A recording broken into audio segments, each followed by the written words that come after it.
Oi, pessoal.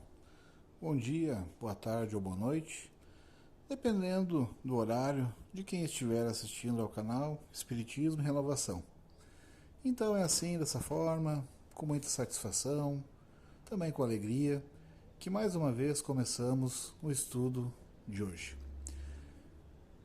Já peço então antecipadamente para todos que possam dar o seu like, o seu curtir, que também possam compartilhar o conteúdo, que é uma forma singela de fazer com que o Espiritismo chegue a mais pessoas.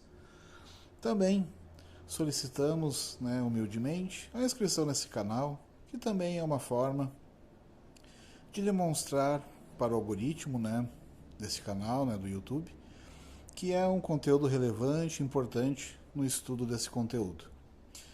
Também fica a possibilidade de ativar as notificações. E assim, toda vez que um conteúdo, uma palestra, enfim, algo novo for publicado, as pessoas ficam cientes. Pois bem, estamos estudando, como de hábito já, o Livro dos Espíritos.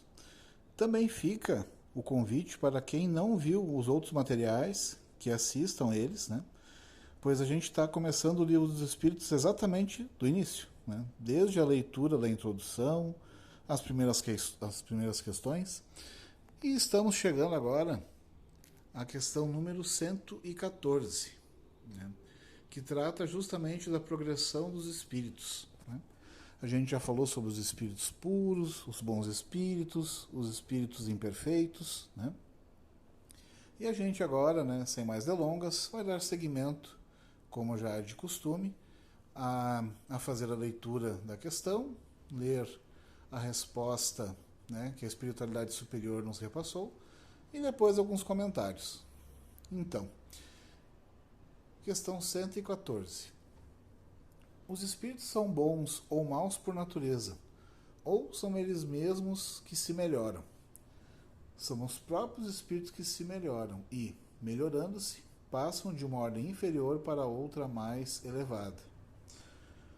Isso aqui é interessante, é relevante a gente analisar, porque isso já quebra com alguns dogmas, bem excludentes, digamos assim, porque em muitas religiões, existem espíritos, que em dado momento, foram para o lado do mal, a própria figura mítica, de Satanás, No espiritismo não há isso.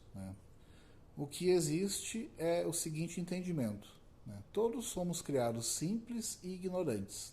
Inclusive essa frase ela é detalhada mais adiante. E a questão do livre-arbítrio, de alguém ser bom ou mal por natureza, ela não se sustenta. Todos nós somos criados exatamente da mesma forma. E aí, com o passar das nossas escolhas, no exercício do nosso livre-arbítrio, é que a gente vai, digamos assim, se aperfeiçoando, ou no aspecto moral, ou mais no aspecto intelectual. Então aqui a espiritualidade já deixa bem destacado isso, que não existe a priori um espírito que seja bom ou mal por natureza, somos todos iguais. E isso vem ao encontro de que Deus é justo, é bondoso, enfim, misericordioso. E seria difícil a gente conceber um Deus com esses atributos que criasse, imagina, já na origem, digamos assim, diferenças na concepção dos espíritos, tendo, digamos assim, vantagem ou alguma desvantagem. Então não faria realmente muito sentido. Então, a gente passa então para a questão número 115. Dos espíritos, uns terão sido criados bons e outros maus? Deus criou todos os espíritos simples e ignorantes, isso é, sem saber. A cada um deu determinada missão, com o fim de esclarecê-los e de os fazer chegar progressivamente à perfeição, pelo conhecimento da verdade, para aproximá-los de si. Nessa perfeição é que eles encontram a pura e eterna felicidade. Passando pelas provas que Deus lhes impõe, é que os espíritos adquirem aquele conhecimento. Uns aceitam submissos essas provas e chegam mais depressa à meta que lhes foi destinada. Outros só suportam lamentando e, pela falta em que desse modo incorrem, permanecem afastados da perfeição e da prometida felicidade. Olha só, né? Essa questão ela é bem esclarecedora, né? Porque todos nós vamos chegar um dia à perfeição, né? E que a nossa resistência em aceitar as dificuldades da vida é justamente o que nos mantém, digamos assim, retardatários, que nos mantém defasados. Porque mesmo nas dificuldades, né, que Deus nos coloca em nossas vidas, isso tudo é com o intuito da gente poder melhorar e conhecer, digamos assim, a verdade, né? Então, mesmo provas duras, né, como a perda de um ente querido, uma doença, enfim, são formas de despertar o nosso entendimento para a vida real, né? Ou seja, é a vida espiritual. Só que quando a gente digamos assim, acometido por algo muito perturbador para a gente, como, por exemplo, a perda de uma fortuna material, a perda da saúde, né? A perda, enfim, seja saúde física ou saúde mental, a perda de um ente querido, né? As dificuldades que podem acontecer na vida, tudo isso geralmente pode, né, dependendo, né, do sujeito, levar a um quadro de extrema desesperação, levar a um quadro, inclusive, de revolta, indignação, né? Mas tudo isso, na verdade, tem a ver com uma questão de perspectiva, de expectativa, né? Porque se a gente imagina que essa vida que a gente vive é a vida definitiva, é a vida mais importante, é muito difícil, né, que a gente consiga aceitar de bom grado a perda da saúde, né, a perda de algo que nos é valioso, né? Por exemplo, que nem agora aqui no nosso estado, Rio Grande do Sul, tantas famílias, né, perderam familiares, perderam seus bens. Às vezes a casa da família que foi criar, aliás, foi construída ao longo, né, de todo um tempo, uma criança, né, que daqui a pouco, né, os pais a educaram, a criaram, né, e também podem tê-la perdido durante a enchente. São coisas que marcam profundamente a todos nós, né? E se a gente visualizar isso apenas pelo prisma do mundo material, não faz sentido, né? Não faz sentido se a gente imaginar que essa é a vida única e importante. Agora, se a gente começa a olhar de um outro prisma, né, pensando assim, né, por que Deus permitiu isso, né, nesse momento? O que será que eu posso aprender, né? E aí o espírita, ele tem essa perspectiva da consolação, né? O espiritismo é o consolador prometido, ou seja, ele não vai eliminar a dor, mas a gente pode entender as dificuldades da vida, né? Ou seja, a gente entende que as dificuldades são decorrentes da vida material, né? Que todos, em algum momento, vamos desencarnar, que todos vamos, digamos assim, perder, deixar as coisas que aqui construímos, né? E adquirimos com suor, né? Mas que a moralidade e a intelectualidade são preservadas, né? As relações afetivas, né? Os laços de amor, os laços de ódio, enfim, tudo aquilo que nós construímos, a gente vai levar aí sim para o plano espiritual. E por isso que é tão importante essa questão justamente da perspectiva, né? Da expectativa. Ou seja, né, o que eu entendo que é a vida? Para que eu acordo de manhã? Porque se a gente imagina que tudo é apenas, né, trabalhar, pagar contas, envelhecer, né, termos problemas físicos, né, e lá adiante termos a morte que é inevitável, a vida ela começa a ficar realmente sem sentido, né, sem cor.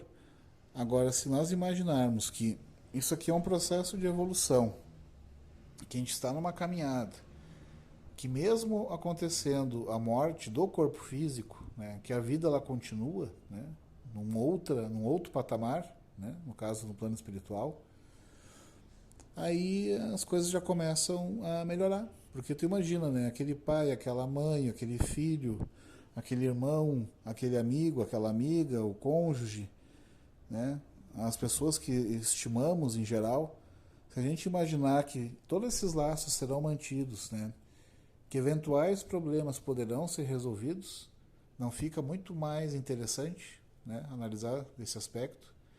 Imaginarmos que todas as nossas conquistas morais, intelectuais permanecem conosco, né, e não nos podem ser tiradas. Aí a gente já começa a ver as dificuldades como, enfim, como coisas, entre aspas, assim, naturais, né, do caminho, né, uma vez que não tem como se evitar os desgostos, a própria morte, né, e assim a gente pode enumerar N situações. Então, o Espiritismo ele traz esse olhar mais amplo, né, e também, né, principalmente pela lei de causa e efeito, com as múltiplas encarnações, né, a gente começa a perceber o porquê que existem, né, digamos assim, aparentes desigualdades. Porque tem pessoas que têm talentos naturais para as artes, para a matemática, para a química, para a física, enfim, para diversas áreas. E a gente poderia pensar, né, e é o que, né, é natural que se pense assim, pô, mas tem pessoas que já nascem geniais, né? E eu, daqui a pouco, com tanta dificuldade em tantas coisas, né? Pessoas que nascem extremamente ricas e bem dotadas em vários sentidos, né? Tendo uma boa saúde, tendo uma boa família, tendo uma facilidade extremada em todas as áreas do conhecimento. E aí parece que realmente que existem injustiças, né? Ou que Deus tem os seus preferidos. E na verdade não, né? Isso tem a ver justamente com a lei de causa e efeito, né? Porque a gente recebe as coisas conforme, né, nós vamos realizando, né? É como se a gente tivesse uma grande fazenda, vamos chutar aí, por exemplo, uns 15 mil hectares, e ao longo do tempo cada um vai arando a terra e plantando o que quer nessa sua fazenda. Só que uma vez que se planta, em determinado momento nós colhemos. E aí, se a gente analisar ao longo de múltiplas e, enfim, infindáveis encarnações, a gente começa a entender por que há tantas diferenças. Porque uma vez que há o livre-arbítrio, nada me impede que eu plante espinhos, né, sempre. Só que daí, uma vez que a gente planta essas dificuldades e com a necessidade, né, uma vez que a lei de causa e efeito impõe isso, porque necessariamente em algum momento colheremos, né, tudo aquilo que plantamos, a dor, né, acaba vindo, né, uma vez que a gente acaba sendo resistente aos caminhos do amor, em dado momento a dor vem e tenta fazer esse resgate, né, numa tentativa, né, extrema que Deus faz de nos trazer ao seu seio, né, de trazer próximo a si. Então, muitas vezes aquilo que na Terra é interpretado como algo desesperador, muitas vezes é justamente um recurso que Deus utiliza para que a gente pare de olhar essa vida material num prisma extremamente tacanho, mesquinho, que a gente comece a tentar vislumbrar outras coisas do que apenas o dia a dia, né? Então essas questões do Livro dos Espíritos são muito oportunas, né? Porque elas explicam essas aparentes desigualdades, né? Espíritos que aparentam ser tão bons e outros que aparentam ser tão maus. E na verdade isso tem a ver com o quê? Não pela natureza dos espíritos, e sim pelo uso, né? Uso e mau uso do livre-arbítrio. Então, dando seguimento agora para a questão 115A, segundo o que acabais de dizer, os espíritos, em sua origem, seriam como as crianças, ignorantes e inexperientes, só adquirindo pouco a pouco os conhecimentos de que carecem com o percorrer as diferentes fases da vida? Sim, a comparação é boa. A criança rebelde se conserva ignorante e imperfeita. Seu aproveitamento depende da sua maior ou menor docilidade. mas a vida do homem tem termo, ao passo que a dos espíritos se prolonga ao infinito. Bom, então a gente pode também fazer, né, fazendo essa analogia, né, continuando com essa, a gente imagina uma criança, né, que daqui a pouco ela vai para a escola e ela não quer estudar, não quer aprender, ao passo que a outra, ela docilmente, não, eu tenho interesse, eu vou aprender o que o professor está me ensinando, são coisas importantes.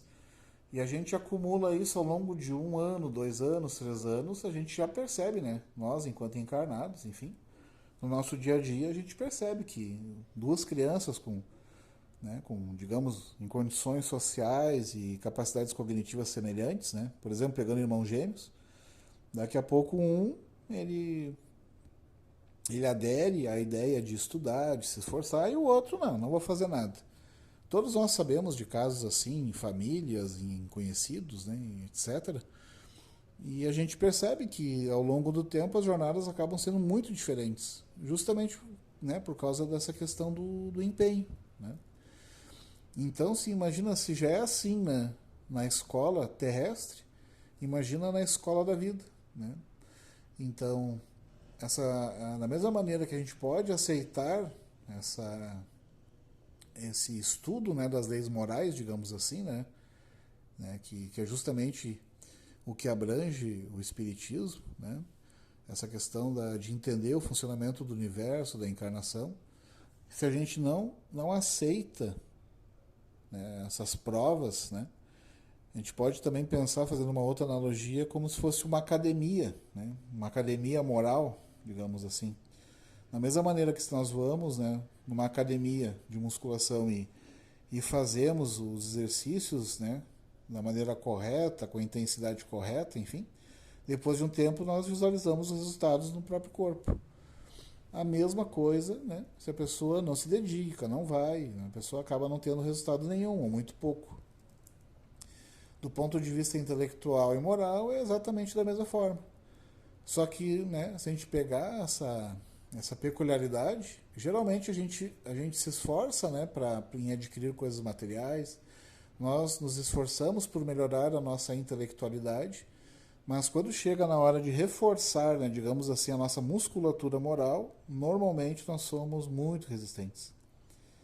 E é justamente esse aspecto que nos afasta da felicidade, né? Pois todos sabemos aí de várias e várias situações, textos, né, de outros livros, né, do Espiritismo, né, Divaldo Franco, Francisco Cândido Xavier, espíritos muito inteligentes, né, inteligentíssimos, mas que, devido ao mau uso do livre-arbítrio, né, acabam sendo infelizes e infelicitando também a muitos. E é justamente a questão, né, de plantar o amor, a paz na consciência que nos dá tranquilidade enquanto encarnados e posteriormente quando desencarnados, né? Pela questão da lei de sintonia, né? Que a gente vai acabar morando e estando próximos, né, do ponto de vista espiritual, com aqueles que se afinizam conosco. E se agora a pessoa acaba perpetuando trevas, né, da mesma forma vai ser no plano espiritual. E isso acaba sendo muito doloroso, muito difícil, né? Então, indo para a questão 116. Haverá espíritos que se conservam eternamente nas ordens inferiores? Não. Todos se tornarão perfeitos. Mudam de ordem, mas demoradamente. Porquanto, como já doutra vez dissemos, um Pai justo e misericordioso não pode banir seus filhos para sempre. Pretenderias que Deus, tão grande, tão bom, tão justo, fosse pior do que vós mesmos?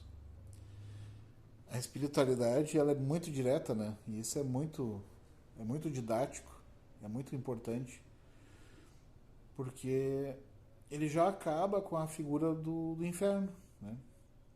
Porque imagina se nós, né, que somos tão pequenos, se a gente tem um filho, uma filha, a gente sempre quer, digamos assim, salvar essa criança do mal, né, se eventualmente se desvirtua, a gente se preocupa, né, os equívocos a gente tenta fazer o possível, né, o máximo que a gente pode para poder instruir. Então, imagina Deus, né? Se a gente tendo tantas dificuldades, tantas mazelas, a gente quer fazer o bem, Imagina Deus, né, que é o máximo da sabedoria, da bondade, da justiça, né? Então não existe, né, não existe a figura de um lugar eterno de sofrimento. Claro, existem, digamos assim, as zonas umbralinas, né? Ou seja, que é a lei de causa e efeito. Né? Uma vez que a pessoa plante algo, ela há de colher esse algo.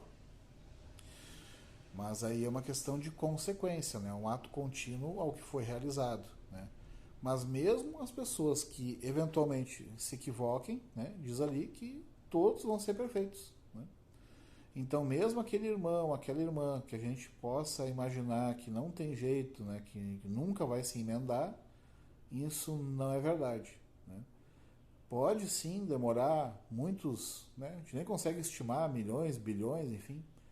Mesmo esses irmãos um dia serão bons, vão ser perfeitos. Né? Deus ele não quer banir ninguém. Ele dá o livre-arbítrio, né, para todos, e uma vez que cada um ganha o seu livre-arbítrio, né, ele vai ser merecedor das suas obras, né, e cedo ou tarde, isso é uma fatalidade, né, ou seja, isso vai acontecer, todos nós chegaremos, né, próximos a Deus e vamos ter uma felicidade, né, eterna e, né, indizível, né, para os padrões humanos que temos hoje, que é uma condição tão distante, né, uma pura felicidade, que até faltariam palavras, né, para a gente imaginar algo eterno e numa extremada situação, condição, visto que a gente aqui na Terra não vive assim, né?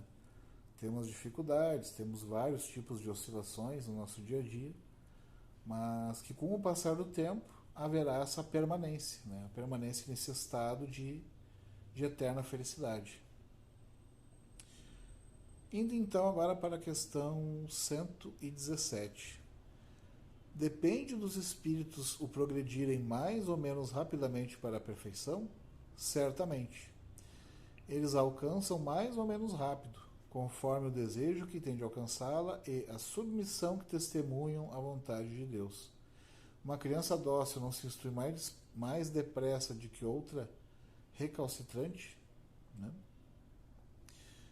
Mais uma vez aqui a espiritualidade tenta, digamos, de forma bastante direta, bastante didática, ela quer nos ensinar que na verdade as coisas dependem de nós. Né?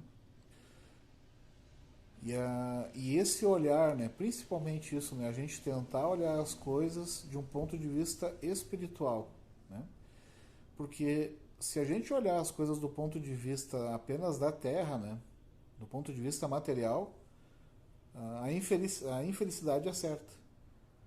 Porque imagina, a gente batalha pelas coisas, em dado momento desencarnamos. Diariamente nos noticiários a gente vê coisas assim muito difíceis, né, de se aceitar. Né? Problemas de corrupção na política, enfim, guerras.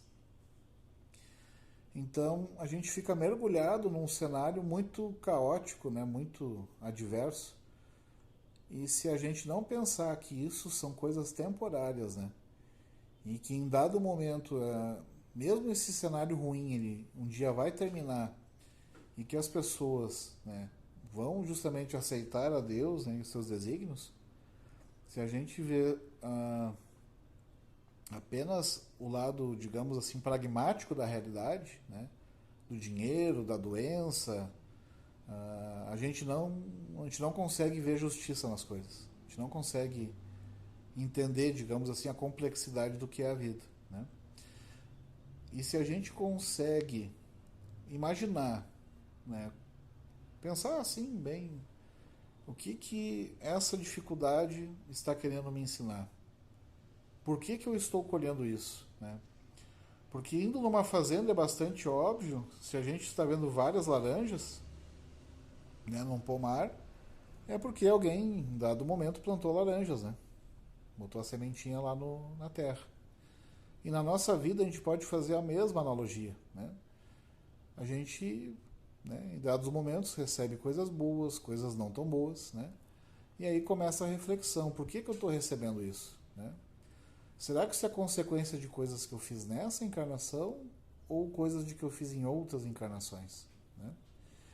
E é justamente, né, fazendo a análise do que está acontecendo, né, de forma bastante racional, né, utilizando as nossas capacidades, a gente pode tentar entender o porquê que aquilo está acontecendo, né? Um exemplo que é bem didático, eu já falei em outros vídeos, né, mas eu acho que vale repetir novamente, é a situação aquela de uma pessoa, né, que estava em situação de rua, né, e ela não aceitava nenhum tipo de auxílio, né? As pessoas queriam dar alimento, queriam dar roupas e a pessoa não aceitava de maneira alguma. E o Chico, né, o Chico Xavier, uma vez vendo aquela situação, se espantou, né, por que, aquele irmão era tão resistente em receber auxílio. E aí Emmanuel lhe fala, né, justamente a respeito de como tinha sido a vida anterior daquela pessoa. E era um político muito inteligente, muito importante, com muito poder, e utilizou para o mal essas possibilidades, amealhando muito dinheiro para si, mas ao mesmo tempo gerando muita pobreza, morte para os outros, né? Que eram as pessoas que contavam com ele. E aí a questão da culpa ficou muito forte no seu psiquismo.